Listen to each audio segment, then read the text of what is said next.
Hari ini kita belajar tentang akuntansi kewajiban dan ekuitas dana pemerintahan.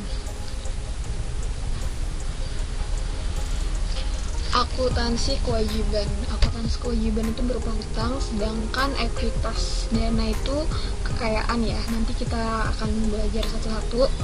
Nah, di sini ada persamaan dasar akuntansi lembaga. Ada 4 pokok komponen yang ada di sini. Yang sebelah kiri ini kredit, sedangkan yang sebelah kanan ini merupakan debit. Nah, kita bisa lihat di sini satu-satu, aset sama dengan kewajiban ditambah ekuitas dana. Bisa juga ekuitas dana ini kalau di akuntansi biasa itu disebutnya dengan modal. Nah, sedangkan kalau di akuntansi lembaga itu disebutnya kekayaan bersih pemerintah daerah yang merupakan selisih antara kewajiban dengan aset. Kemudian ini ada pengertiannya. Seperti yang kita tahu, aset-aset itu sumber-sumber ekonomis yang dikuasai oleh pemerintah daerah.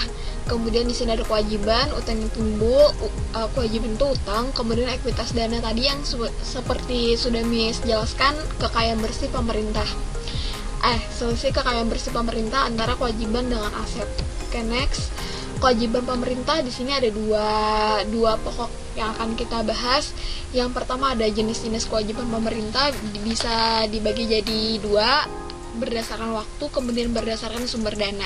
Nah, kemudian yang kedua ini perlakuan kewajiban atau utang pemerintah. Nah, di sini dibagi jadi 2 juga, ada utang dalam jangka pendek dan jangka panjang. Nah, di sini kita udah mulai masuk ke jurnal, langsung ke kewajiban pemerintah yang berdasarkan jangka waktu. Nah, itu ada 2 lagi, dibagi jadi 2, ada yang jangka pendek dan jangka panjang. Kalau jangka pendek itu dalam jangka waktu kurang dari 12 bulan dari pelaporan, sedangkan untuk yang jangka panjang itu lebih dari 12 bulan. Kalau contohnya jangka pendek itu kita akan bahas di sini.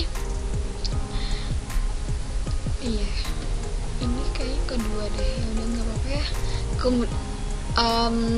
Kalau yang jangka waktu itu kan tadi kurang dari 12 bulan tuh, itu bisa kita lihat tuh sehari-hari pemerintah, misal berutang, utang gaji yang dibayarkan, utang gaji yang kurang bayar untuk pegawai PNS, itu untuk yang jangka pendeknya misal contohnya. Kemudian untuk yang jangka panjangnya itu yang berutang ke bank.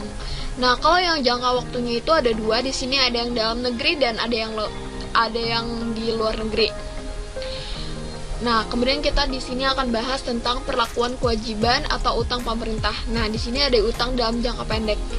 Utang kepada pihak ketiga yang pertama yang akan kita bahas, yaitu berupa utang tentang persediaan, kemudian di debitnya, kemudian di kreditnya ada utang kepada pihak ketiga. Kemudian yang kedua kita akan bahas utang bunga.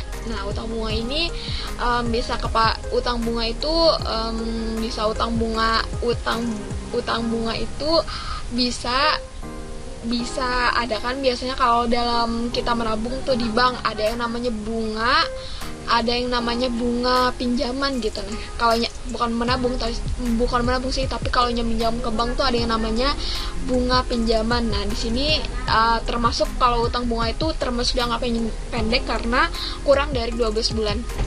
Kemudian di sini ada utang perhitungan ke pihak ketiga seperti yang disebutkan tadi, misal pembayaran gajinya disertai dengan potongan. Kemudian di sini pada saat pembayarannya tentunya dong utangnya di debit dan kasnya di kredit.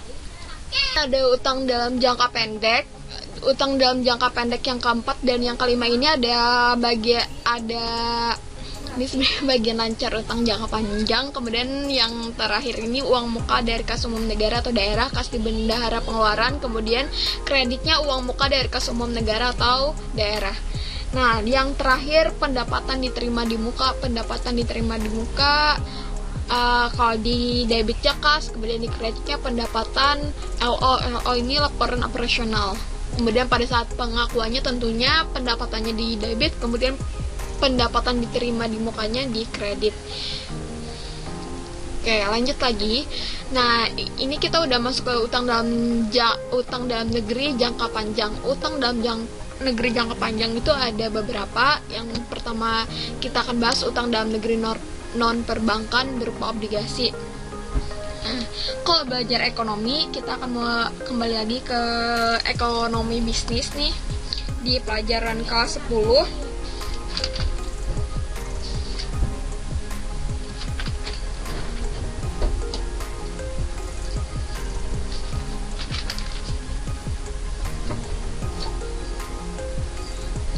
Nah, kalau obligasi itu berupa jenis surat berharga, biasanya disebutnya SUN, surat utang negara. Nah, itu biasanya disebut dengan obligasi. Nah, di sini ada kas pada utang obligasi dalam negeri, kemudian jurnal untuk pelunasan obligasinya tinggal dibalik aja dari yang saat hutang. Kemudian di sini ada lagi utang pembelian cicilan, aset tetap pada utang. Misal yang dicicil itu aset tetap, kemudian ada pembayaran cicilan, utangnya berkurang, kasnya berkurang. Kemudian pada saat pembayaran cicilan anuitas 31 Desember ada utang beban bunga, ini beban bunga ya.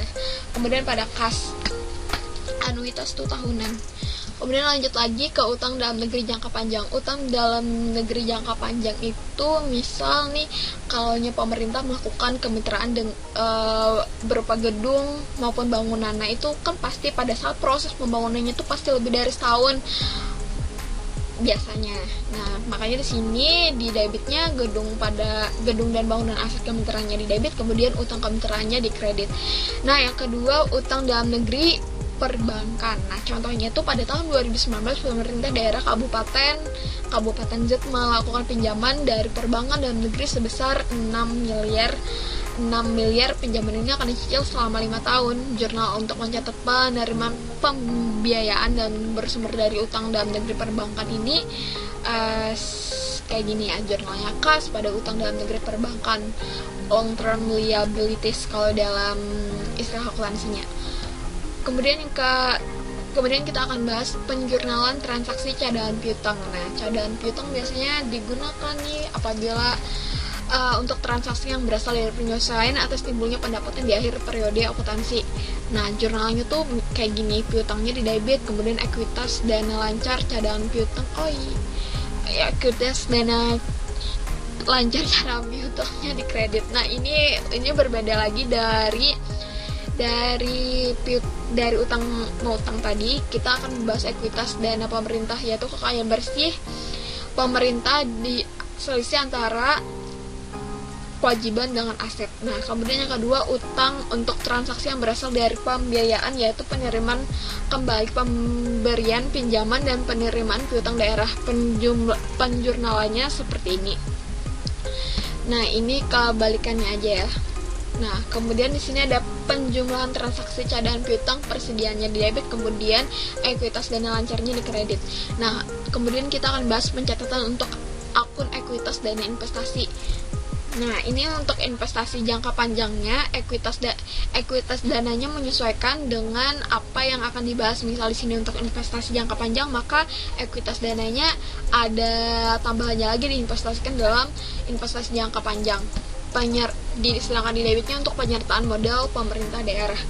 Nah, kemudian untuk penjurnalan dari transaksi penerima pembiayaan, ini kan pengeluaran pembiayaan. Kalau penerima pembiayaannya kebalikan dari pengeluaran pembiayaan.